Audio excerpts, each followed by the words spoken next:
Apple has a plan and a promise to make Apple carbon neutral. Wait, no, we've already done that. To make every single Apple product carbon neutral by 2030.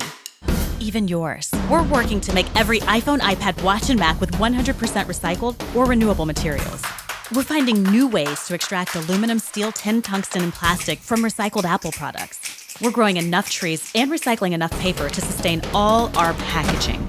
But we can do much more.